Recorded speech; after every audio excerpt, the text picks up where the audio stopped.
Hello गाईस, तर आज आपण बनवणार आहोत सोयाबीन कॉर्न कबाब. त्यासाठी आपल्याला सोयाबीन कॉर्न, ब्रेड क्रम्स आणि कांदा लागेल. तर पहिल्यांदा आपण सोयाबीन बॉईल करून घेतलेत आणि ब्रेड क्रम्स बनवण्यासाठी आपण ब्राऊन ब्रेड घेतला आहे, कारण तो हेल्थसाठी खूप चांगला असतो.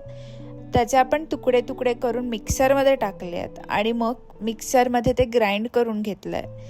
एकदम फाईनली ग्राइंड करायचं आहे, जेणेकरून ते नंतर आपल्याला परतवता येईल आणि मग ते एकदमच बाहेरच्या ब्रेड क्रम्स सारखं लागेल. आता हे तयार झालंय ब्रेड क्रम्स. ते आपण एका पॅनवरती थोडा गरम करून त्या पॅनवरती टाकून एक 2-3 मिनटं लो फ्लेमवरती परतवून घेऊ, जेणेकरून ते थोडेसे कुरकुरीत होतील. आता ह्याच्यात तुम्हाला अंदाजा येईल, हातात थोडासा हात लावून बघायचं. जर ते कडक थोडेसे झाले असतील तर मग ते एका प्लेटमध्ये काढून घ्यायचे.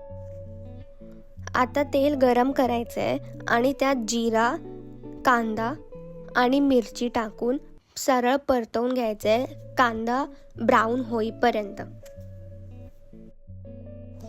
आणि मग कांदा त्याच्यात आपण टाकली आहे लसूण,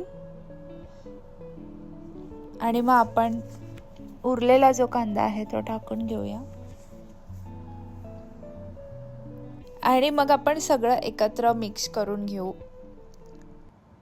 एकदम मीडियम फ्लेम ठेवून आपण परतवून घेणार आहोत, जेणेकरून ते करपणार सुद्धा नाही.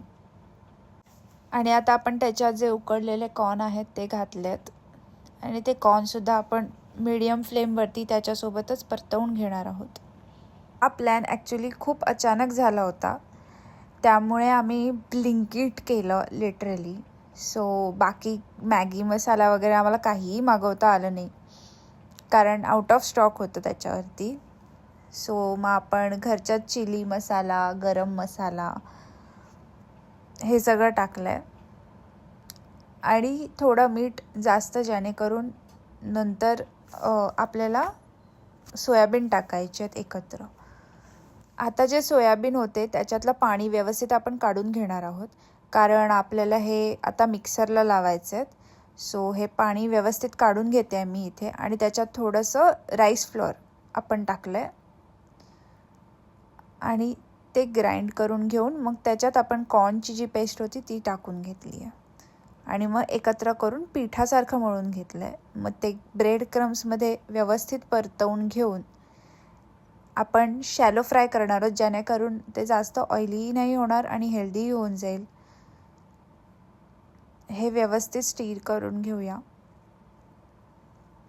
आणि जेव्हा ते असे थोडेसे लालसर होतील, तेव्हा सगळ्या बाजूंनी लालसर होतील, तेव्हा ते काढून घ्यायचं आहे. आणि हा झाला आपला तयार सोयाबीन कॉर्न कबाब. एन्जॉय.